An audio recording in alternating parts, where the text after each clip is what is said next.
Hi, Malcolm. Can you hear me? Mm.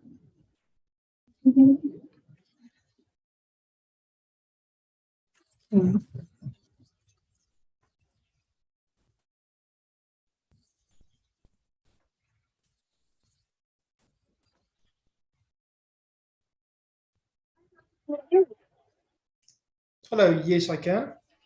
Oh, okay. Thank you. I was just testing out my micro thingamabob. Yeah.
Good morning, Pierre.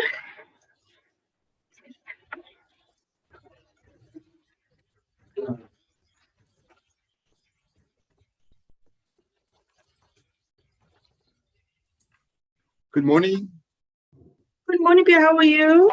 All right, with yourself. I'm speaking to Lebogang. Yes, you're speaking to Lebogang.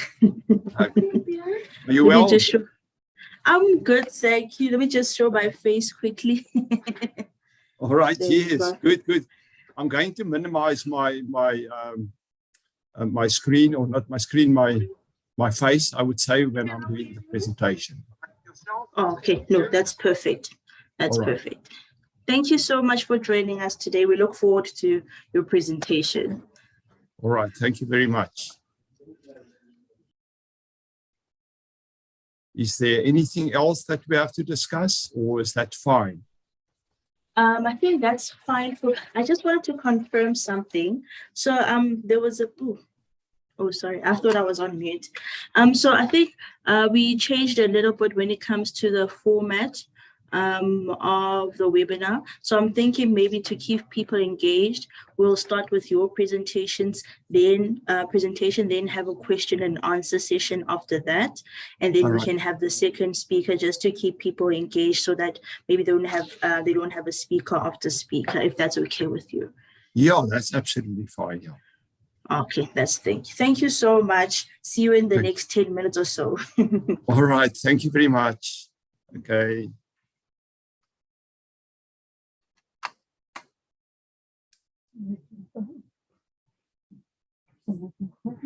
Yeah.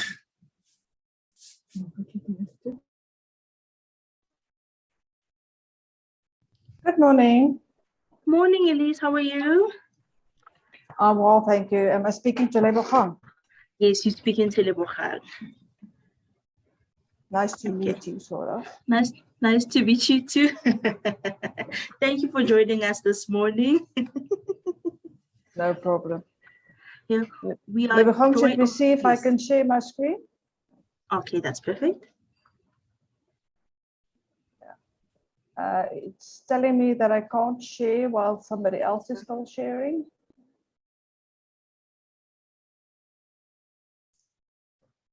Just try again, please. Okay, there we go. Great. Is that okay on your side? Yes, it's visible. Right. Oh.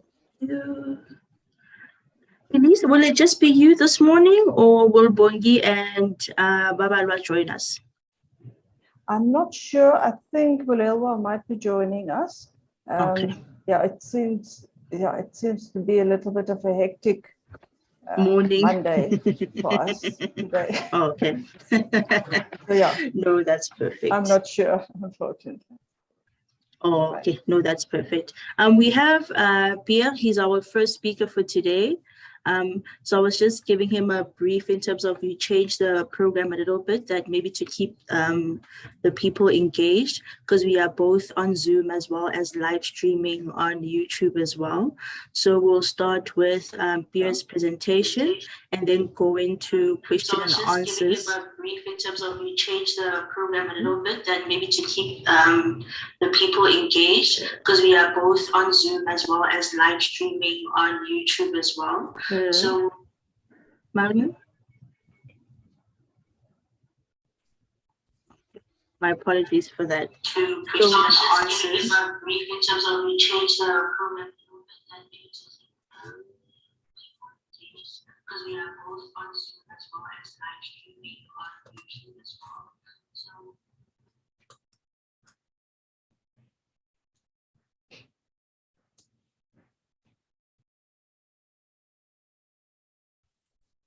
Can you hear me now, Elise? Okay. I can hear fine. Okay, that's good. So, okay, that's great. Thank you so much. So we'll go into Pierre's presentation and then do a brief question and answers on his presentation. And then we'll go into your presentation together with Bongi and Bulelwa, and then have a brief question and answer on your presentation, just to keep people engaged so they don't have presentation back to back, if that's okay with you. That's fine with me, as long as we can stick more or less to the time. Okay. There's no problem. Just a question from my side. Would you want for us to look at questions being placed in the chat and answering questions in the chat while the other presenter is busy, or how would you like for us? Is that not an option? No, that's perfectly fine. I'll also alert maybe the people in the meeting that they can pose questions by raising their hands, or they can use the chat box. Okay, great. Thank you. Okay. Thank you so much. See you in the next 9 minutes or so. Lebu, just from my side, you can also just inform people watching on the stream to say something there as well in the top chat. Sorry, man, I didn't quite catch that. So we are also going live on YouTube, so you can just inform the people viewing there to also, they can also have a comment there in the chat as well. Okay, that's perfect. I'll do that. Perfect. Good luck with your meeting. Thank you. Mario, just from my side, are you going to make me a host again, or how's it going to work? What is your recommendation? No. Everything is fine. Thanks, Aloise. Okay, cool beans. Anything else that you need from me? No, we are sorted. Thank you so much. Cool.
Well, good morning, everyone. I think my clock on this side is at 10.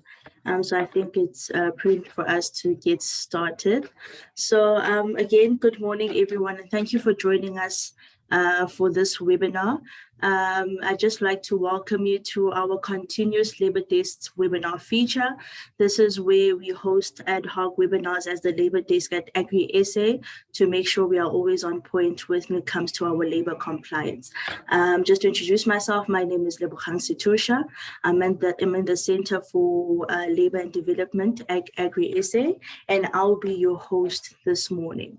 So just to give you a brief background as to the genesis of this webinar, which comes from the deadline that is drawing nearer and nearer, which is May 2022, when it comes to the compliance with the asbestos regulations that was published in 2020. So it is important that we make sure that we are compliant in the assessment, management, and removal of asbestos in all workplaces, including farm worker housings. So with South Africa outlawing the use of asbestos, the regulations were put in place to place specific duties on the employers to identify asbestos in the workplace, as well as to make sure that it is managed properly. So this morning we are joined by guests who are very specialists in this very area, who will take us through into our journey of compliance, as well as take us through as to Thank you, Manu. That will take us through our journey of compliance, as well as to what to look out for when it comes to our labor inspections after the deadline of May 2022. So I will just introduce briefly our speakers. We have Pierre, who is an occupational hygienist, who is approved and certified by the Department of Employment and Labor and the AIA, and who has a wealth of experience in this area spanning from the past 22 years in the Western Cape. We further have Elise, who is the Deputy Director of Occupational Health and Hygiene at the Department of Employment and Labor, who will also take us through as to our questions on inspections after the May deadline in 2022. So I think all of us being here, we're not just here because of compliance, but we are here as well because we are passionate in giving our workers a safe working environment and making sure that as agriculture, we are always on point when it comes to our workers and their health. I think just a few housekeeping rules, just to make sure that while our speakers are speaking, we are all muted, and to make sure that our bandwidth are in place, to make sure that our mics are muted as well as our videos are off. I will also turn off my video when our speakers come to the fourth, as well as that how the program will go is that we'll start with our first speaker, go into a question and answer session on that presentation, and then go into our second speaker, and then go into a question and answer session. So for our question and answers, you can raise your hand and give us your question, or you can put your question into our chat box, and then our speakers will answer you through the chat box as well. So we have those two means. As well for our viewers on YouTube, because we are also streaming live on YouTube, you can also use your chat box on YouTube to give your questions, and we'll monitor that as well, just to present them to our speakers for them to answer. So without any further ado, I would like to receive our first speaker, who is Pierre, who's going to take us through labor compliance, the new regulations, and what is expected of us. Thank you so much, Pierre. Over to you.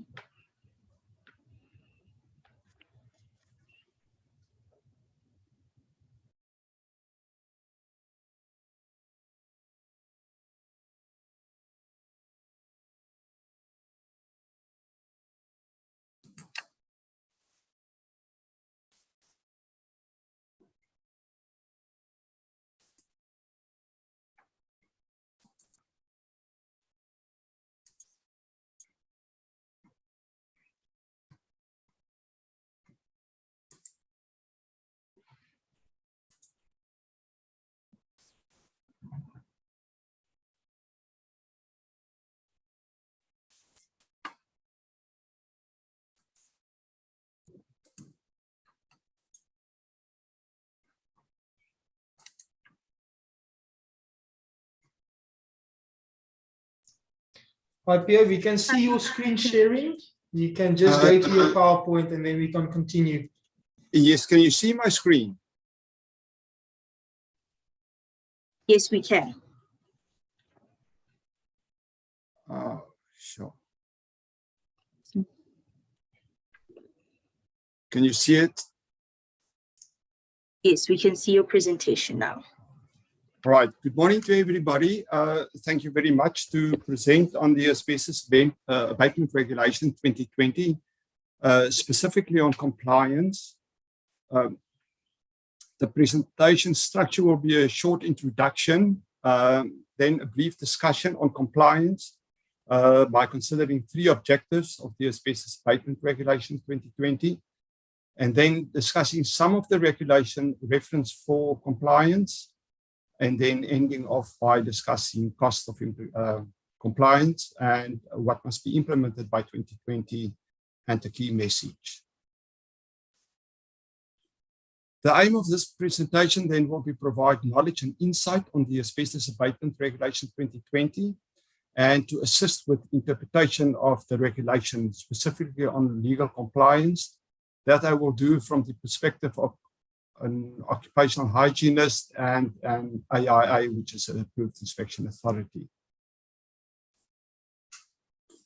The reasons for the regulations, I would see, is to update the 2001 regulation in order that these are more in line with that abroad, and to customize the previous regulations to be applicable to the current situation in South Africa, so that it also doesn't deviate too much from the previous, and then ensure and create a healthy and a safe working environment.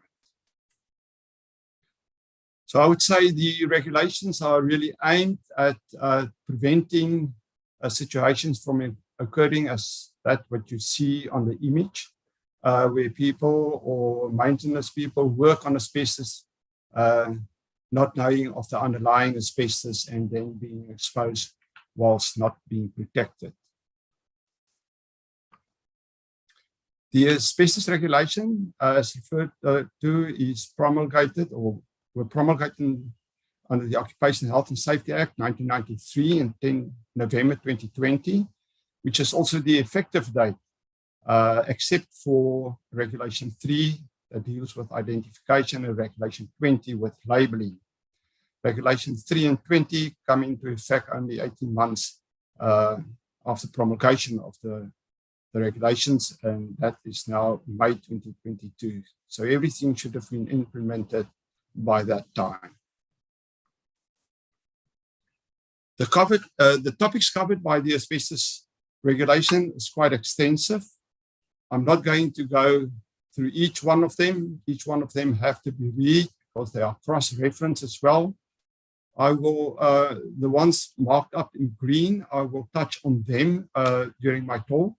But the contents include then definitions, scope of application, identification of asbestos in place, inventory of asbestos in place, asbestos risk assessment, asbestos management plan, information, instruction and training, duties of persons who may be exposed, control of exposure to asbestos, notification of asbestos work, duties of the asbestos client for asbestos work, which is the important one, duties of the registered asbestos contractor for asbestos work, duties of the approved inspection authority for asbestos work, disputes, plan of work, air monitoring, medical surveillance, regulated asbestos area, personal protection, protective equipment and facilities, labeling and signage, disposal of asbestos, asbestos clearance certificate, records, prohibition, offences and penalties, repeal of regulations, short title, and then the annexures,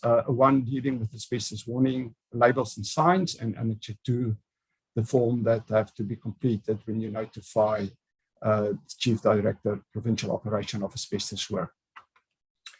So the asbestos regulations can really be seen as a set of rules, the same as that being made for when playing golf. So they have to be read and understand. So the brief discussion by considering then 3 objectives for compliance is 1, to place a duty on employer or self-employed person to establish where asbestos is present and to manage the potential risk by regular inspection and review of documents. The second one I would say is to obligate implementation of exposure control measures for existing conditions and for removal operations. And lastly, to exercise control over planned asbestos work, which is actually the physical removal operations as well as the phasing out of asbestos. Looking at the first objective, to establish where asbestos is present and manage this, the regulation included 4 regulations dealing directly with this. So the first one is to identify asbestos in place on premises. This is dealt with in Regulation 3. And where asbestos was identified, to enter that into an inventory for asbestos in place and to ensure that the asbestos is labeled in terms of Regulation 4. And then also to perform asbestos risk assessment for the asbestos in place. And lastly, to prepare an asbestos management plan in terms of Regulation 6. These processes are not a once-off process. As soon as changes in conditions occur and to ensure continuity, it should be reviewed regularly. As soon as the asbestos was removed or asbestos has deteriorated or more asbestos was identified, the review must be as ASAP. But normally, it should be done at intervals not exceeding 24 months in terms of Regulation 4 and 5. The asbestos inventory and the asbestos risk assessment must be reviewed and endorsed by a approved inspection authority at intervals not exceeding 6 years in terms of Regulation 5. This, of course, is not necessary if the AIA had drawn up the inventory in the first place and also performed the asbestos risk assessment. And then the asbestos management plan must be reviewed and if necessary at intervals not exceeding 8 years. The second objectives are implementing exposure control measures for existing conditions and for removal operations. These are more procedural in nature, and we should take measures for the implementation for certain regulations, giving instruction and assigning duties. This can be achieved by provision of information, instruction, and training to your employees, and also for anybody doing non-asbestos related work, and of course also persons or contractors performing type 2 and type 3 asbestos work. They need also to be trained. Also imposing duties on persons who may be exposed, through which instructions is being given.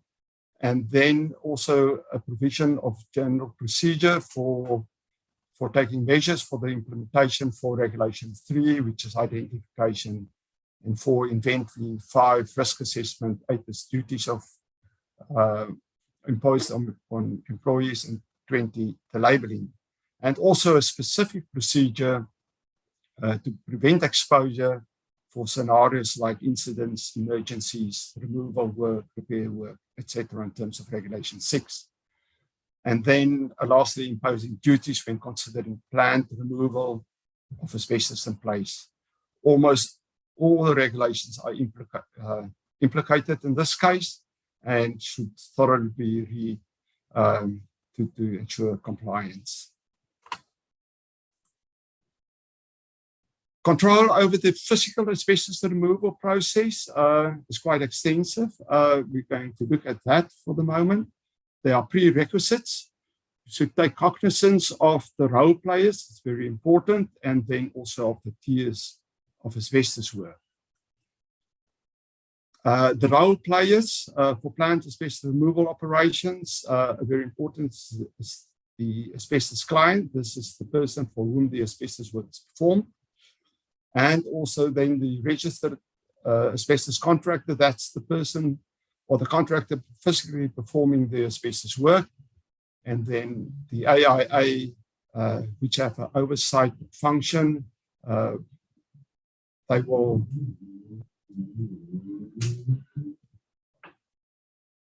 They will draw up a plan of work, approve the plan of work, ensure that monitoring is being done, and will also then close out in the end on the project. The tiers of asbestos work is type 1, type 2, type 3. These are in order of risk. Type 1 asbestos work posing the least risk of exposure, type 2, a higher risk, and type 3 asbestos work, the highest risk.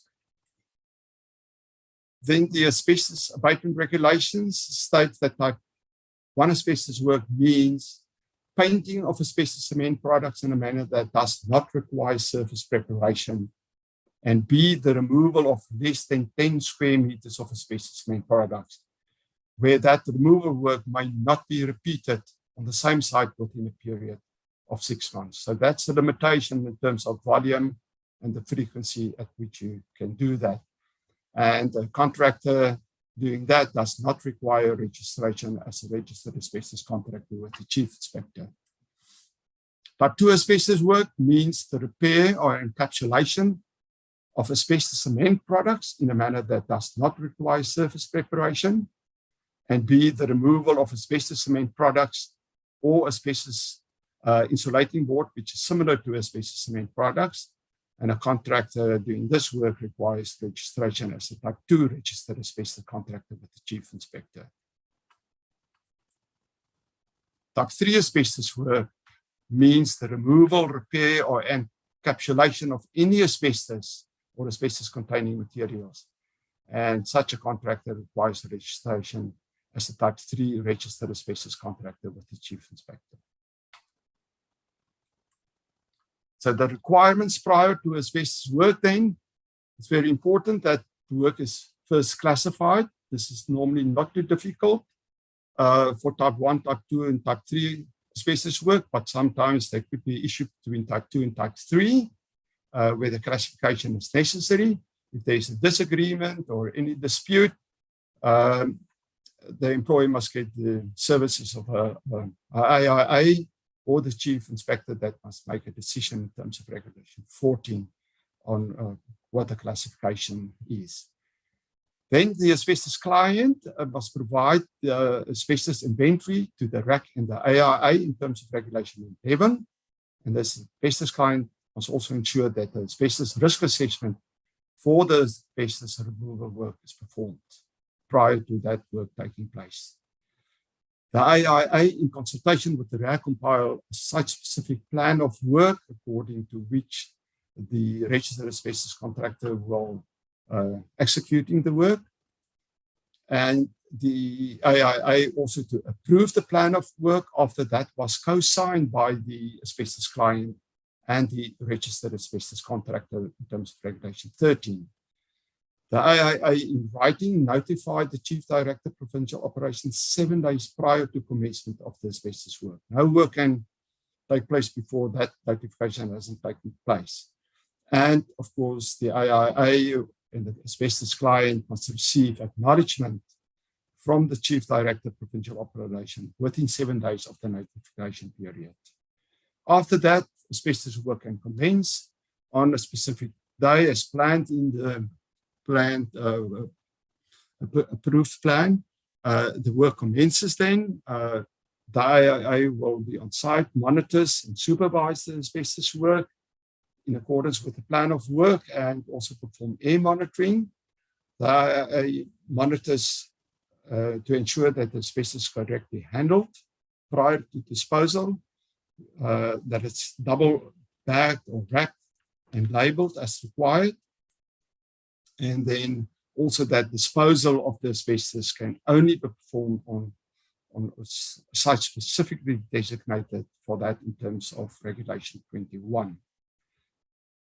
After the work is completed, asbestos clearance takes place and is performed by the AIA, which involves air monitoring, inspection that all waste was removed and correctly disposed of, and that disposal certificates was provided by such a site, and which also serves as proof that it was correctly then disposed of. And lastly, the AIA will issue a report with a written declaration for the purpose of clearance certification. That confirmed then that clearance was granted. Once that's been received, all demarcation can be removed and the site can be reoccupied, or other non-asbestos related work can then be performed. I thought it good to just include this a slide just to show the relationship where type 2 and type 3 asbestos work is performed between the asbestos client, the RAC, the AIA, and also the Department of Employment and Labour. You can see the communication lines is back and forth just to ensure that compliance really takes place. So everybody is actually checking everybody. Just back to the regulation, I'm just going to discuss some of the regulations referred to in my discussion. Regulation 3, dealing with identification of asbestos in place. This is where the employer or the self-employed person must, as far as reasonable, practical, ensure that asbestos are identified by a competent person. Not going to talk about the competent person because the Department of Labour, that's also part of this webinar, will say more about the competent person. If there's uncertainty of material, a sample should be taken and it should be analyzed to establish the true nature of such material. If an area is inaccessible and considered by the competent person is likely to contain asbestos, you will assume that asbestos is present. And if no asbestos is present, the asbestos-free status of the workplace is substantiated in writing by the competent person. And lastly, a structure used or occupied where the construction of such structure commences 3 years after the promulgation of the regulation for the prohibition of the use, manufacture, import, and export of asbestos and asbestos-containing material 2007 can be considered asbestos-free. This is around about 2011, any structure thereafter. Regulation 4 deals with the inventory of asbestos in place. A competent person must enter all asbestos-containing material into an inventory of asbestos in place. The asbestos-containing material identifier must be labeled to give warning about the risk of the asbestos in terms of Regulation 20. The inventory must be reviewed at intervals not exceeding 24 months, as earlier indicated. And in the case, which is very important, of transfer of ownership, provide the inventory to the new owner of the premises. So the inventory of asbestos in place is really a living document. And when removal of asbestos repair work is planned, the inventory must be made available or given to all mandatories, which include the RAC and the AI or any other person performing type 1 asbestos work. And the person authorizing such work must ensure that control measures is implemented. Regulation 5 deals with the asbestos risk assessment. Okay, the competent person must carry out an asbestos risk assessment of asbestos in place immediately and thereafter at intervals not exceeding 24 months. The asbestos risk assessment must, as an outcome, have a risk categorization based on the potential for exposure to asbestos for each item of asbestos-containing material identified. And importantly, the risk categorization must be used to determine the need for keeping in place, repairing, or removing the asbestos-containing material. This is very important to know when drawing up an asbestos management plan. There must also be a risk assessment for asbestos repair work and also asbestos risk assessment for asbestos removal work, which must be performed before any asbestos work takes place. And lastly, the AA to review and endorse the inventory of asbestos in place and the asbestos risk assessment at intervals not exceeding 6 years. That, of course, is not necessary if the AIA initially performed the work. The asbestos management plan, I'm also not going to say too much on this because that will be dealt with by the Department of Labour. But you can just see that it must contain certain things, like, for instance, a procedure that contains measures related to the implementation of the asbestos regulation, those specific regulations mentioned there, also for repair work and removal work, also for the implementation for the regulation for the prohibition of the use, manufacturing, import, or export of asbestos and asbestos-containing materials. And then also a specific procedure dealing with exposure scenarios like incidents, emergencies, removal work, and repair work. And lastly, a policy, a procedure, and the implementation plan for phasing out existing asbestos-containing material at the workplace. Duties of a person who may be exposed, employees who may be exposed to asbestos in place must obey any lawful instruction pertaining to occupational health and safety given by or on behalf of the employer. Must also attend asbestos awareness training with regards to the inventory of asbestos in place and report any asbestos-containing material that has been damaged. A person involved in non-asbestos related maintenance work must obtain a copy of the inventory, must prevent damage to or disturbance of asbestos in place, and if damage or disturbance occur, he must stop work and report that to the employer. For a person involved in type 1 asbestos work, he must also obtain a copy of the inventory of asbestos in place. He must demarcate the regulated asbestos area, that's the area in which the work will be performed. He must follow safe work procedures as far as reasonable practicable, using non-destructive methods during removal. He must use appropriate tools and equipment to limit asbestos from becoming airborne. No electrical tools, more sort of hand tools that will be used in this case, and wear appropriate type personal protective equipment and clothing, which will protect him from exposure. He must thoroughly decontaminate the equipment after the work was completed, and he must contain and label in terms of Regulation 20 the asbestos, and disposal of asbestos waste must be performed in terms of Regulation 21. And use disposal overalls and respiratory protective equipment where applicable as asbestos waste.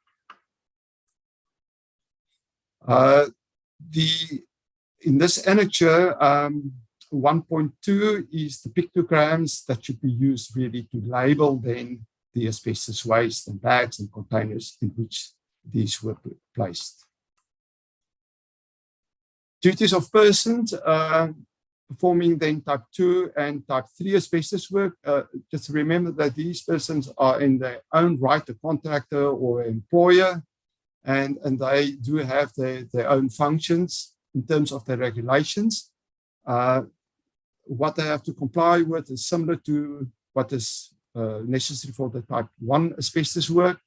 I've highlighted some additional ones that need to be complied with. For instance, it's compliance with the plan of work requirements, the wearing of monitoring equipment, report for medical surveillance, decontamination of structures where the asbestos work was performed, must obey any instructions received through information and training, and also correctly decontamination procedures that must be followed.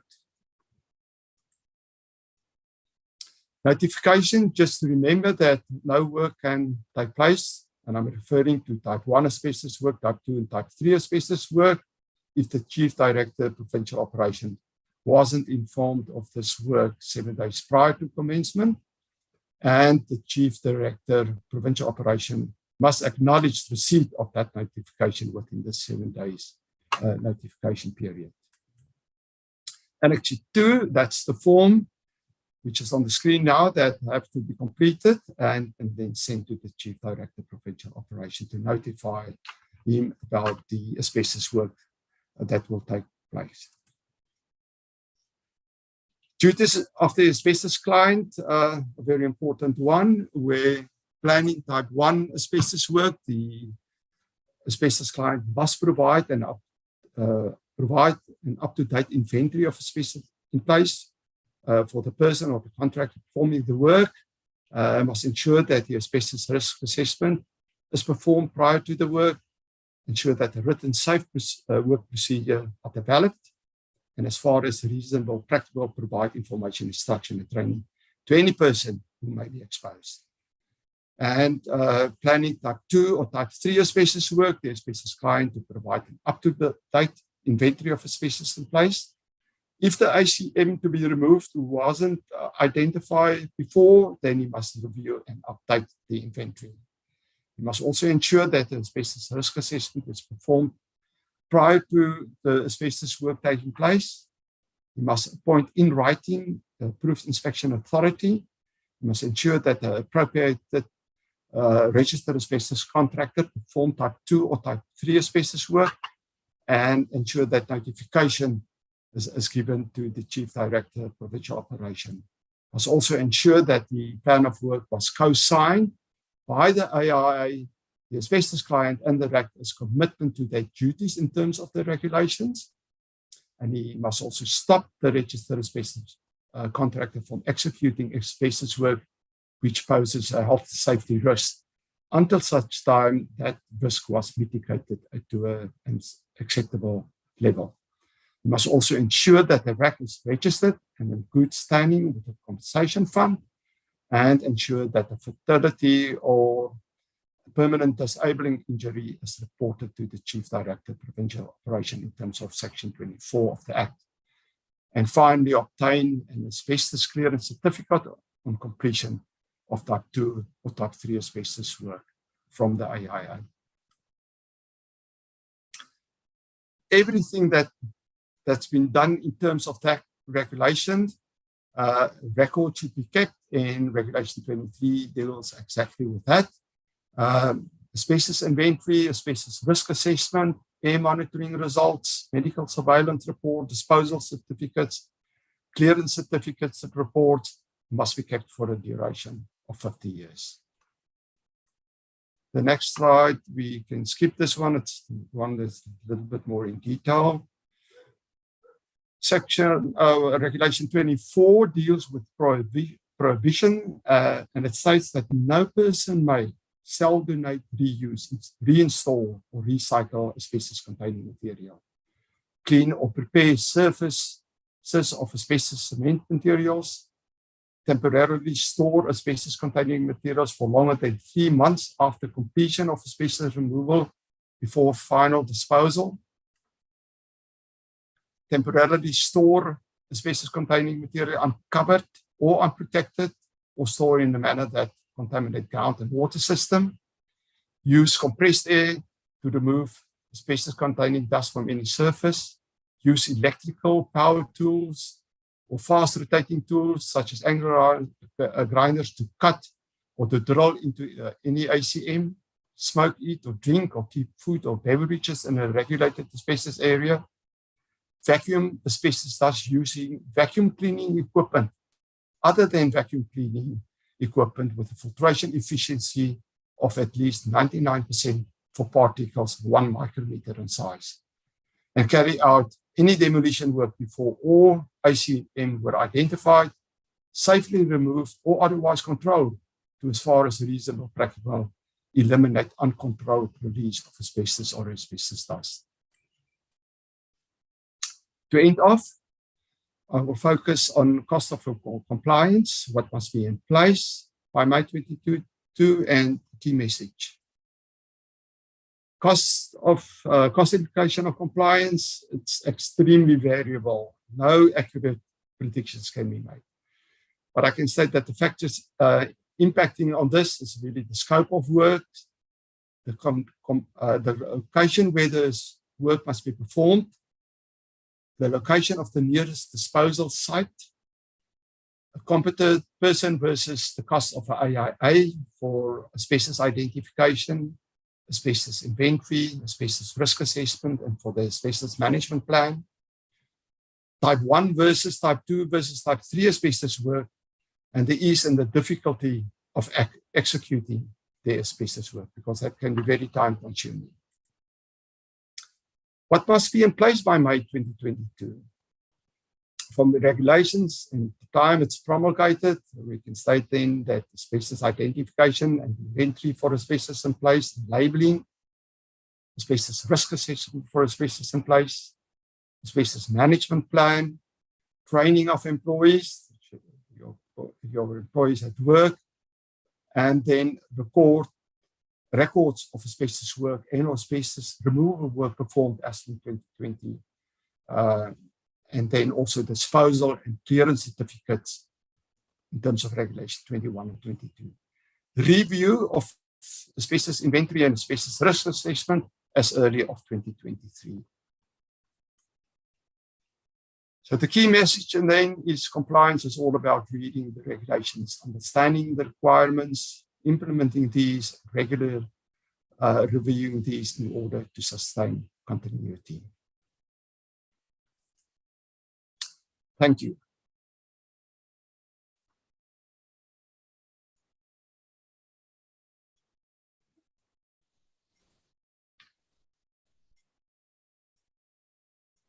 Thank you so much, Pierre. That was very informative and a very power-packed presentation in terms of how do we get ourselves compliant. I think the key point I took away from your presentation is that we need to remember as employers that an inventory is a living document. It needs to be kept updated with anything that happens so that we ensure the safety of our workers as well as ourselves. So it's not something that you can just do and tuck away and forget about it, but it is a living document. It has to be updated. So thank you so much for that, Pierre. I'll just open up the floor for any questions. As I advise, you can use the chat box or we can just raise your hand and we can take your question that way.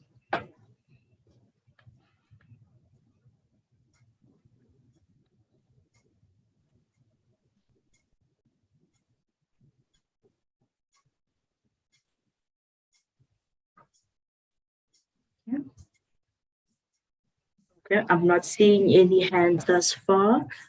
Without any further ado, I'll just hand over to our representative from the Department of Employment and Labor, who is Elise. Oh, my apologies for that. Here is a question here. Training of employees. How often and is it all employees or is just those who work with asbestos?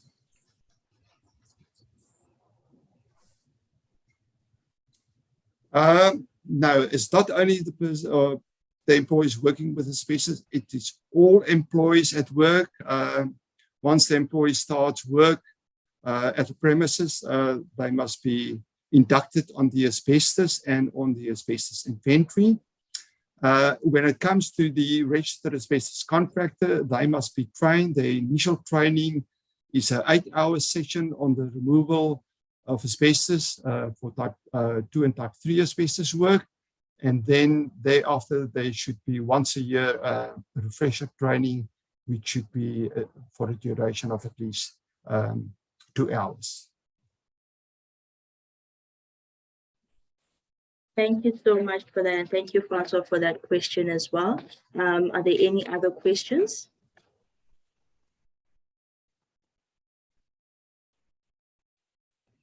Okay, I think now we can move on to Elise from the Department of Employment and Labor.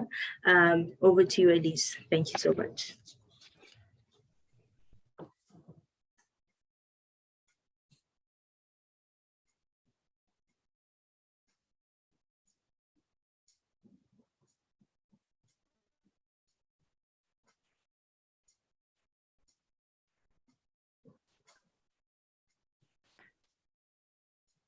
Thank you, Lebegon. If you can just confirm that you can hear me and that you can see my slides.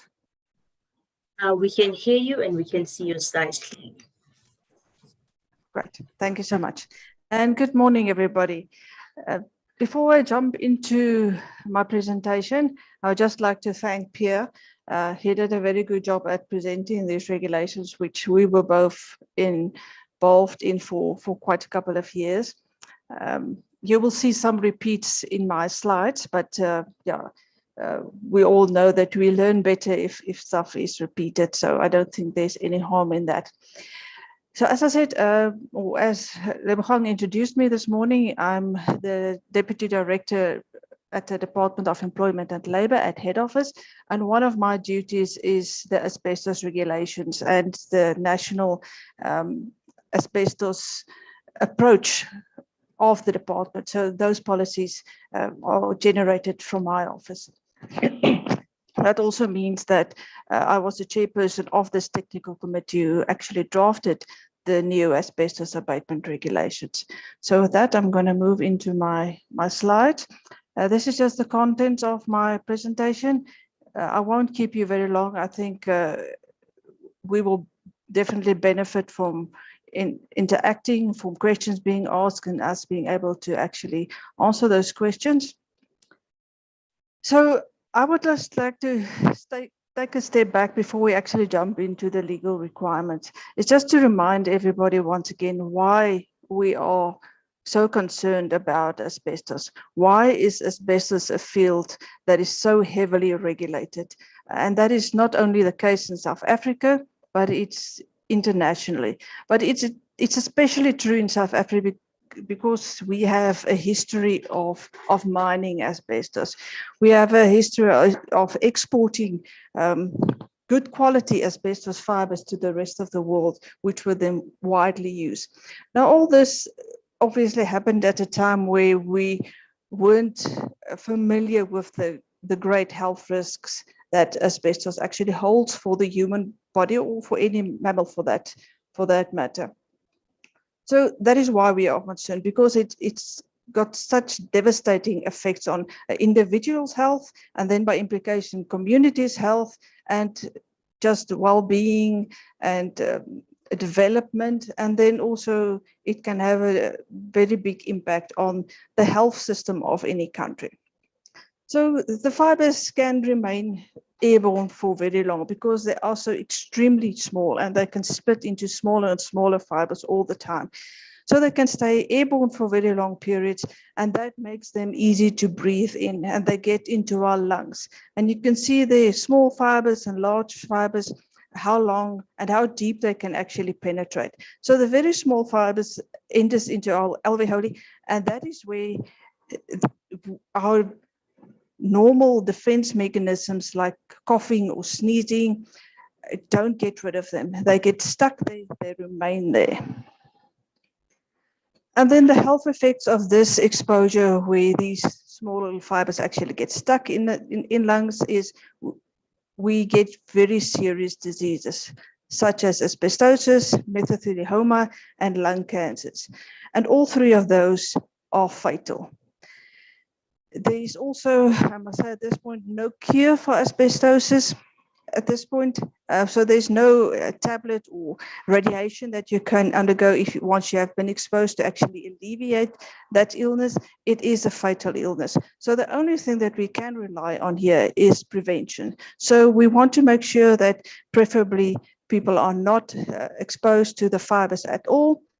And if we are in situations where exposure cannot be prevented, that we limit it to as far as low as really practical. Pierre used that term quite often. So as low as reasonably practical. So we want to avoid and minimize exposure at this place, at this point. So the rest of the slide is just some of the other less serious, but also uncomfortable health effects that can be caused by asbestos fibers. My next few slides is just a few photographs of actual asbestos in place. And Pierre in his presentation told you that we reviewed the 2001 regulation because of the change in the situation in South Africa. So after 2008, we were no longer mining asbestos. The asbestos mines have closed, and we also stopped manufacturing any asbestos containing material. So where we are now dealing with asbestos, or where we are faced with this risk, is where we have asbestos in place. And you will see a definition of that in the regulations.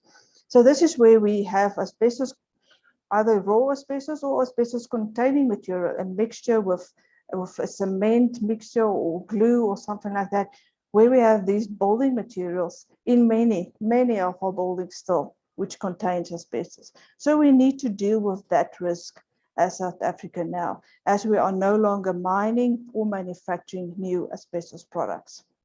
It's just another photograph of where asbestos has been used as lagging around pipes because of its good or its poor ability to transfer heat. It's a good insulating material, often used for that. Here's a photograph of some ceiling boards that contains asbestos. There's some other side paneling, often used in electrical environments because it also doesn't conduct any electrical current and doesn't conduct heat. This should be very familiar to most of us, where we have side paneling containing asbestos. It's a mixture of asbestos and cement. And then the all too familiar roof profiles that we still have a lot of in South Africa, which is also a mixture of asbestos fibers along with cement. So that gives everybody more or less an idea of where we have the asbestos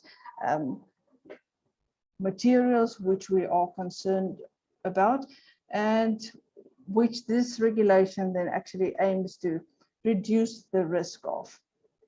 There's another one of some pipes that were insulated by some boxing that contains asbestos. And that is a picture of asbestos rope just lying there. This is one of the pieces of asbestos building materials that contains a high percentage of asbestos fiber compared to the others where you have a mixture of cement and asbestos. The percentage of fibers in those materials are much less. We're talking about 3 to 15%, where rope can have a much higher percentage of asbestos. Now, moving on to the legislation, as I said, this sector is very heavily regulated, and I've explained it's mainly because of the health risk that asbestos holds for workers or for humans in general. So we have the Occupational Health and Safety Act of 1993, which was amended, and under these regulations we have now in 2020 we've promulgated the Asbestos Abatement Regulations, which replaced or is in the final process of replacing the old Asbestos Regulations of 2001. But alongside that, we also have the regulations for the prohibition of the use, manufacture, import, export of asbestos and asbestos-containing materials of 2008. Now, this piece of legislation is not under the mandate of the Department of Employment and Labour, but rather under the Department of Fisheries, Forestry and the Environment. So they regulate this regulation, and that just basically ushered in when we actually stopped manufacturing asbestos-containing materials. So after that date, there should be no new import of asbestos-containing materials or manufacture of asbestos-containing materials. Now let's talk about one of the elephants in the room. When will asbestos be banned in South Africa? Now we need to firstly understand what we mean when we say ban. Because this regulation from Department of Environment of 2008 already bans the use, manufacture and import of asbestos. Then alongside that, the Asbestos Abatement Regulations in support of that also then prohibits the use, import, export, reuse, reinstall, sell or donate of asbestos-containing materials.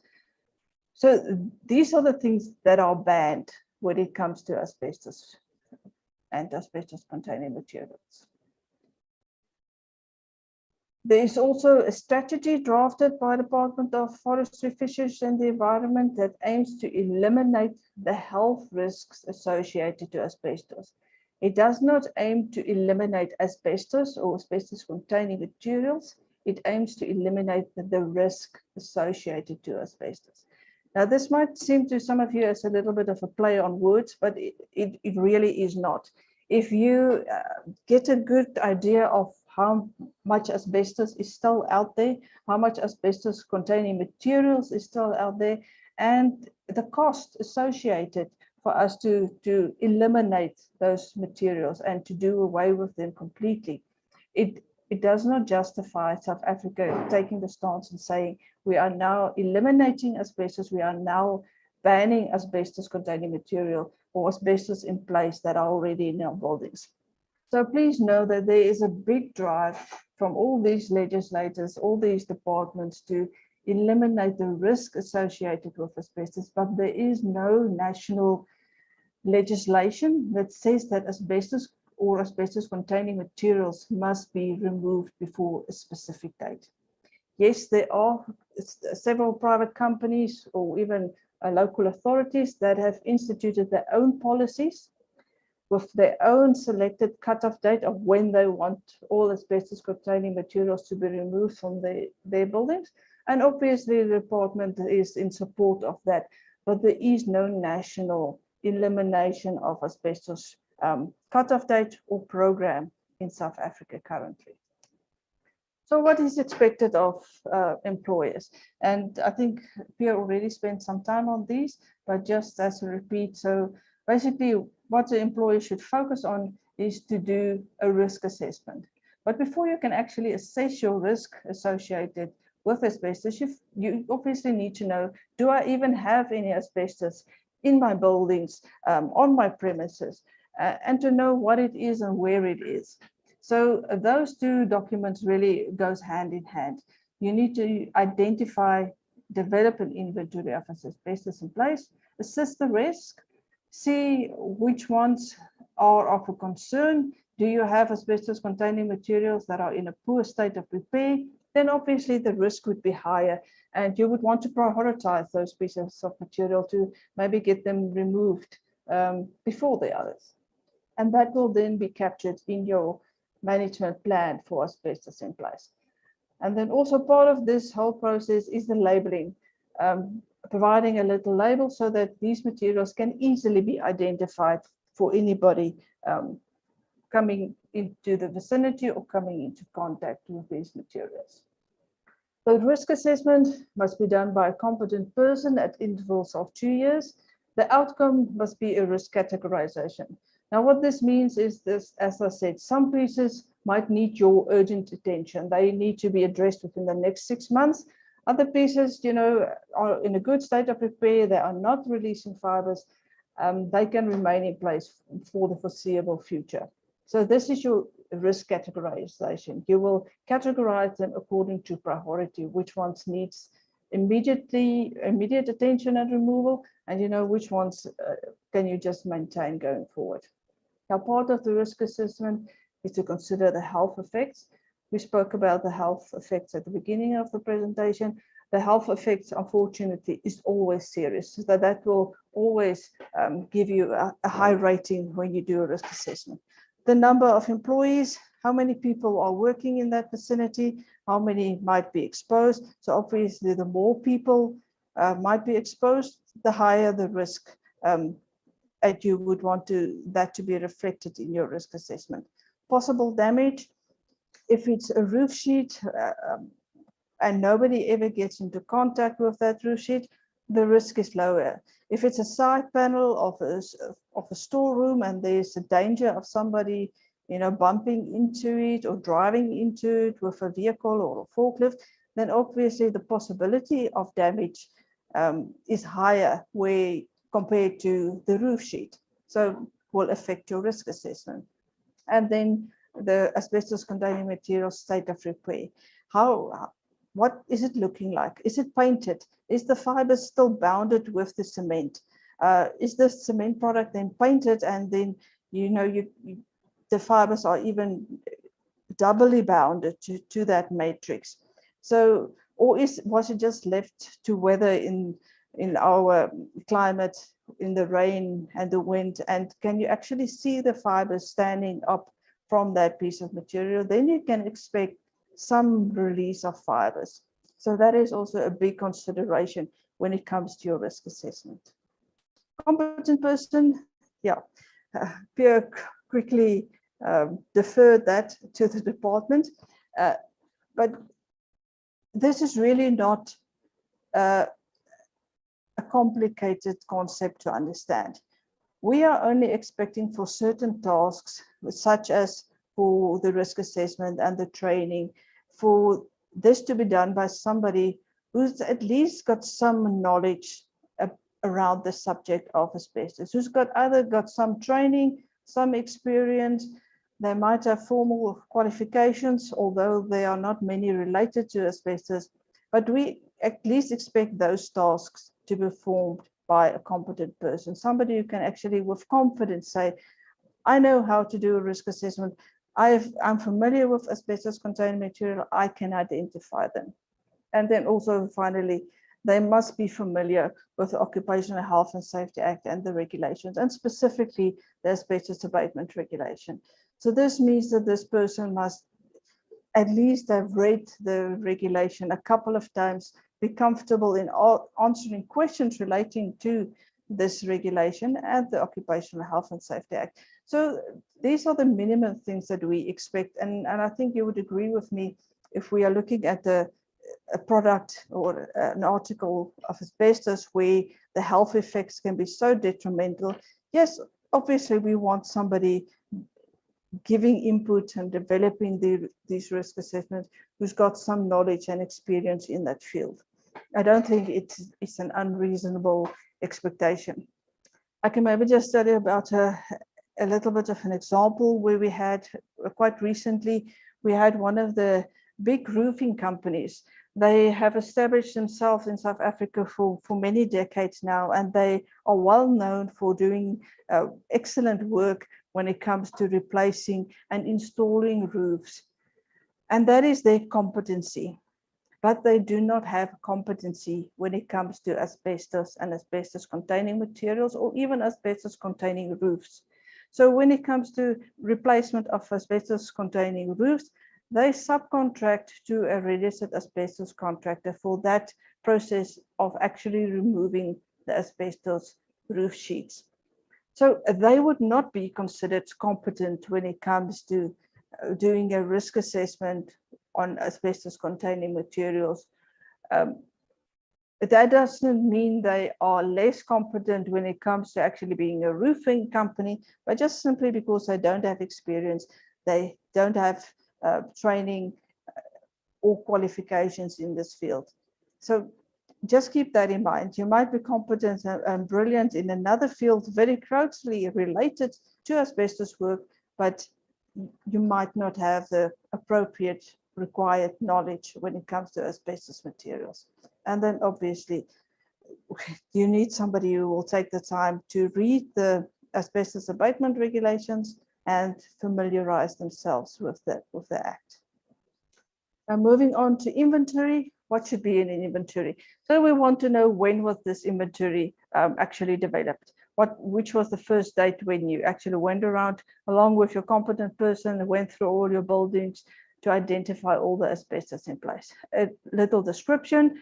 It can be something as simple as the ceiling boards in boardroom B, for instance. That would be an adequate description. Then you will know all the ceiling boards in this boardroom actually contains asbestos. The location on the floor plan, I think, would be very helpful if you have to indicate a location, especially on a big premises or where you have several buildings, a little layout plan so that everybody, when they see that this is asbestos, they know they are all talking about the exact same building and the exact same location. And then you would also ask, is the appropriate label already provided? Is there a little sticker on the material to indicate whether or not this piece of material actually contains asbestos? Then exposure. At this point, you need to consider day-to-day operations. It's just the normal wear and tear of how people use that building or that part of the building, but also give consideration to somebody or infrequent maintenance. Task that does not happen on a day-to-day, that might only happen once every 3 or 4 years. And then also contractors coming on site doing specific jobs. For instance, a plumber that comes onto a premises and needs to go into a ceiling void where there is asbestos. So all this must be identified in your inventory of asbestos in place. Then the management plan. It obviously links with the inventory. You can't develop a management plan for asbestos in place unless you know where the asbestos containing materials are, and that you will find in your inventory. From the department side, we really do not have a problem with this being one document. If you want to develop an Excel spreadsheet and have your inventory and just add on columns for that, for your management plan, we will not have a problem with that as long as all the required aspects are addressed in that document. The only thing that I can see why you might not want to have this as one document is often you would be expected to give your inventory to a contractor coming on site, and you might not always feel comfortable with them seeing your entire management plan. But yeah, as I said, the department would not have a problem with you combining these two documents. So the management plan will answer the question, what are my plans for this piece of asbestos containing material in future? Is it painted? And am I going to continue painting it in future? Maybe it's not painted. When will I be painting it? Or when will I be encapsulating it? So this is what you want to capture in that management plan. How are you going to deal with this asbestos containing materials in the future? And you can decide on your own intervals there. Do you want to divide it into time frames of 2 years, or do you want to extend it to maybe 5 years? That is not prescribed by the regulation. It's up to you. Then also, this management plan needs to end up with final removal.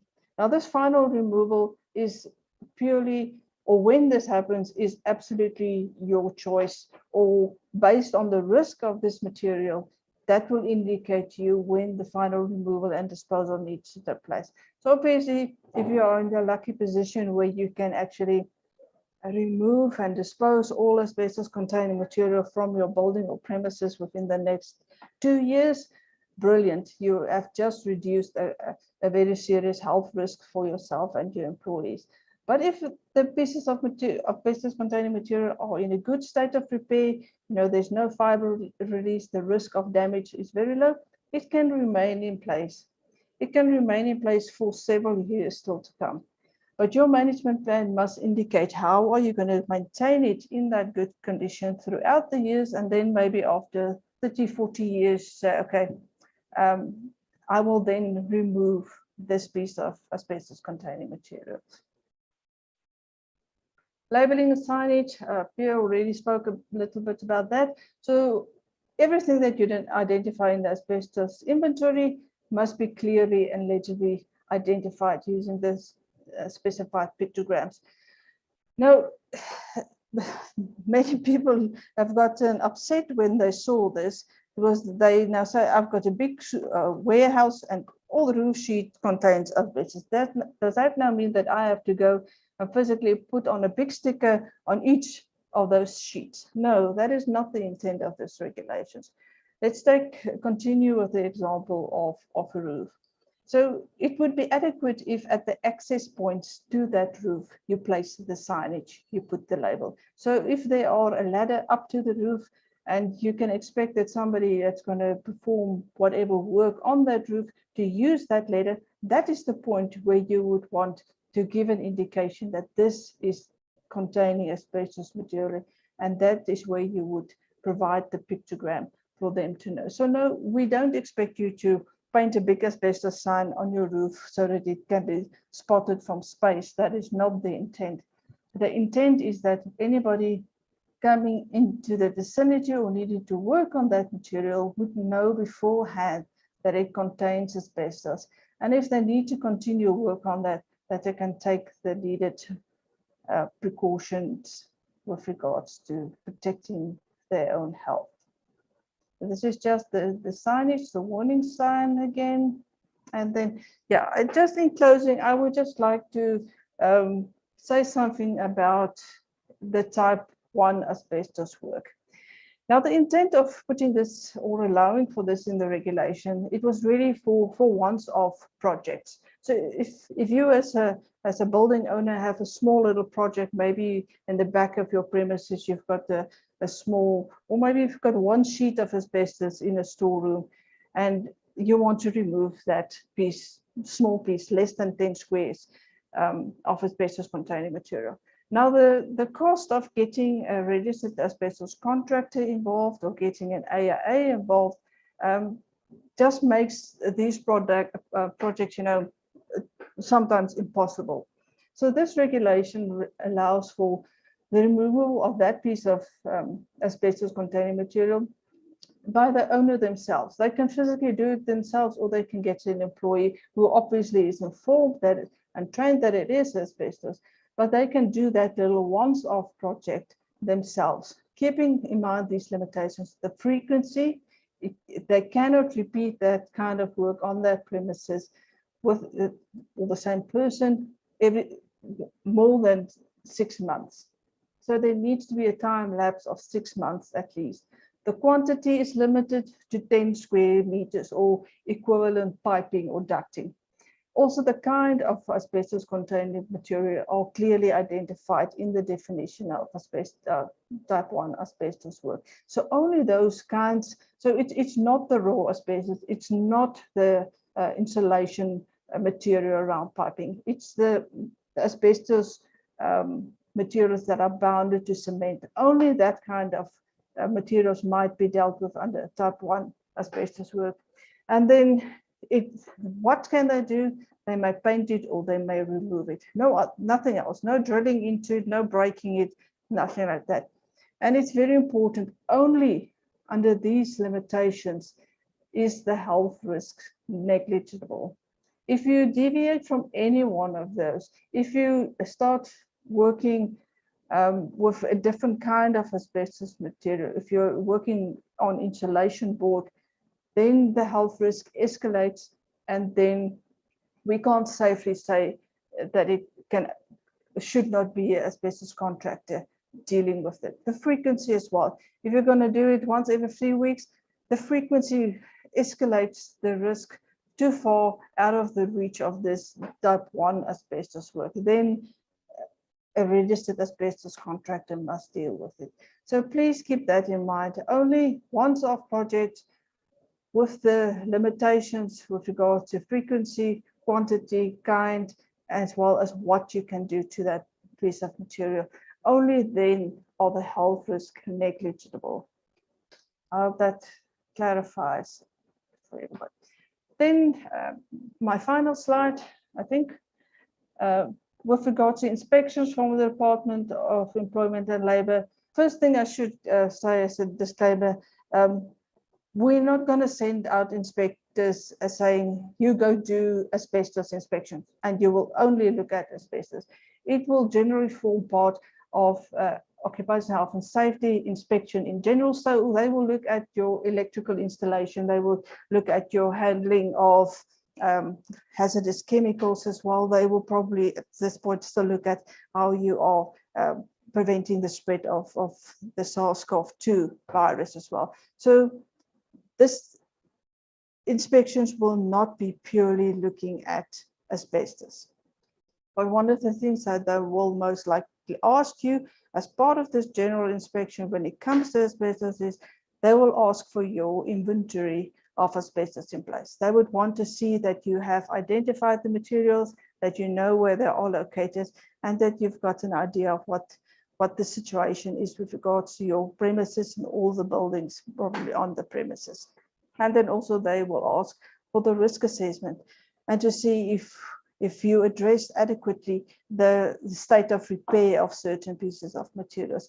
And at this point, I must say, if an inspector feels that a piece of asbestos containing material is in such a poor state of repair that it is causing an immediate health risk to people in the vicinity or workers in that vicinity, they can prohibit the use of that section of the building or maybe the entire building, and then instigate the removal process of those materials.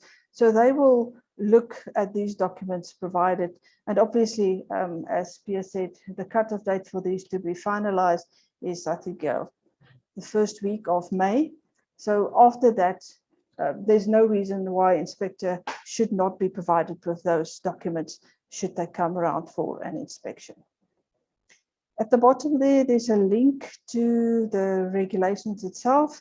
And yeah, I just want to repeat and reiterate what Pia said. It's very important that you have a read through the regulation.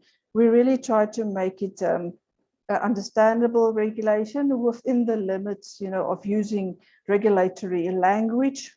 We are unfortunately limited to that framework when we draft regulations. But yeah, I think if you apply your mind, it's quite easy to understand. What I will also make available, Lebogang, maybe through you, is we have developed a document with frequently asked questions when it comes to asbestos, and specifically the Asbestos Abatement Regulations. I will make that available to her, and you are more than welcome to share it amongst your members. And yeah, even wider than that, the document is available on our website, so it's for public consumption. Thank you very much. Thank you so much, Elise. That was such a great presentation, very informative. It's nice to have the department in the room to give us that perspective of when an inspector comes to the workplace, what will they be looking for? What are the expectations from us as employers? I think the key takeaways from your presentation was that at the end of the day, the regulations are about the effective identification, management, and assessment of asbestos in the workplace. Because at the end of the day, we have a saying here at Agri say that healthy workers are indeed the best workers.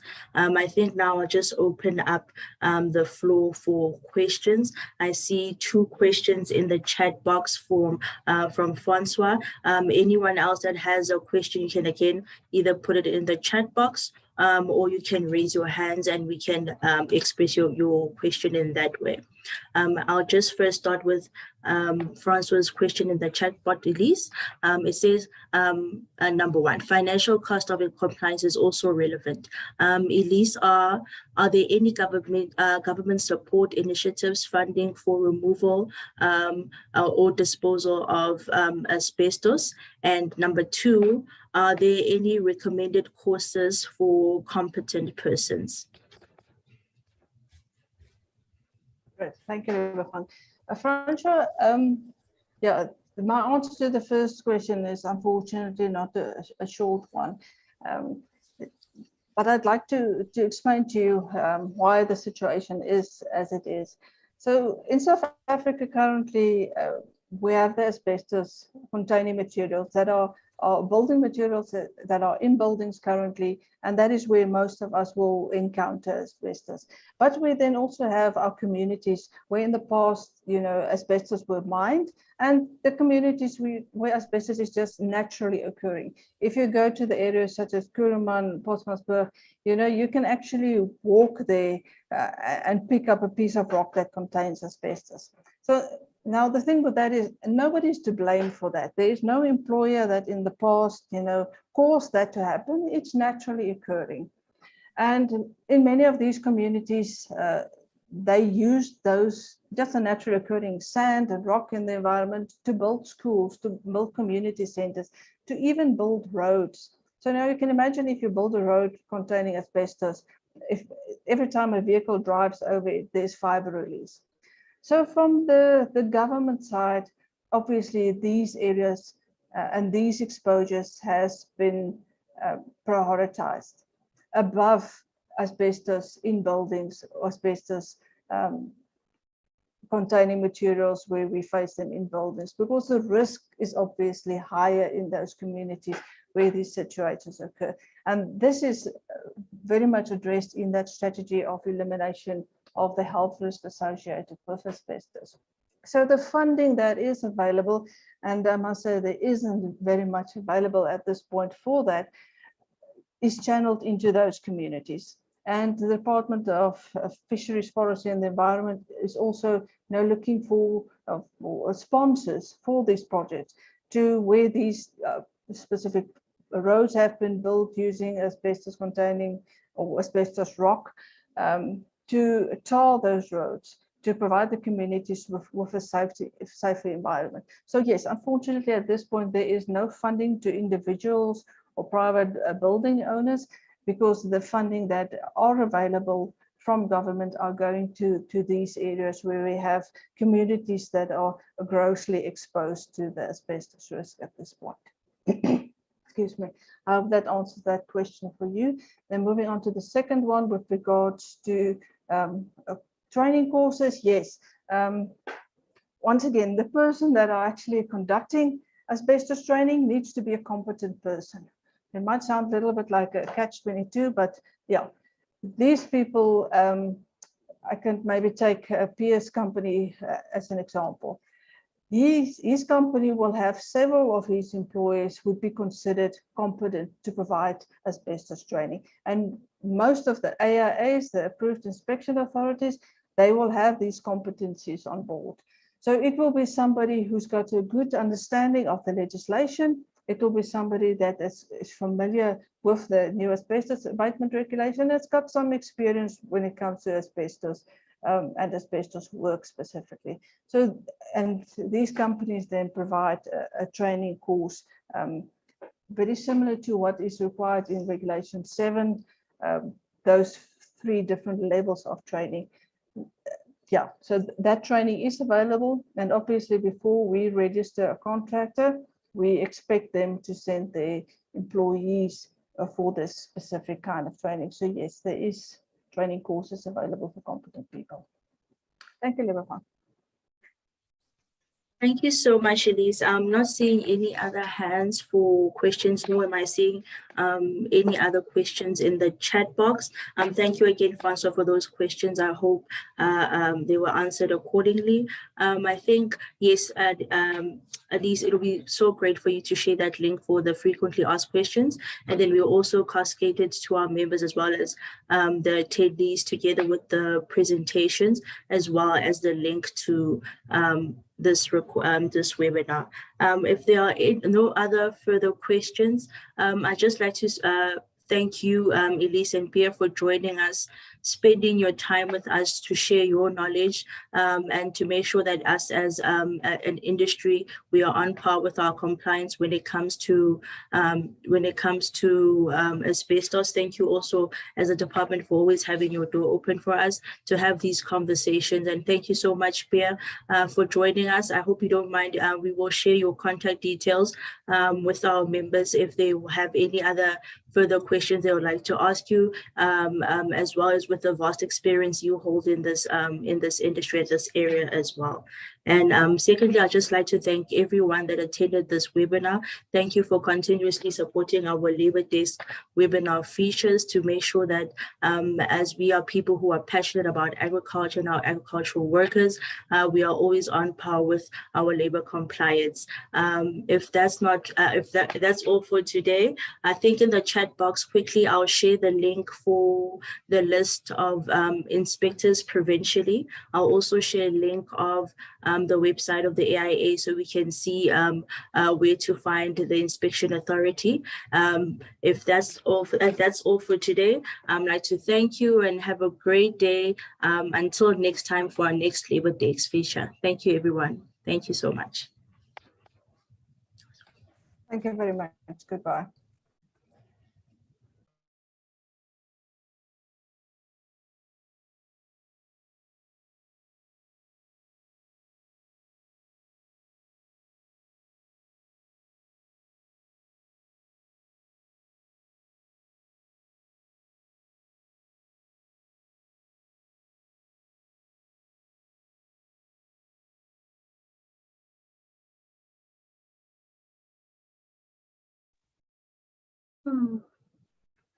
That's a wrap. Thank you so much, Eloise and Magno. Cool beans. I will chat to you offline. I see we still have a few people online. So Okay. yeah, we can chat That's perfect. soon. Thank you. Bye-bye. Bye. All right, cheers. Bye-bye.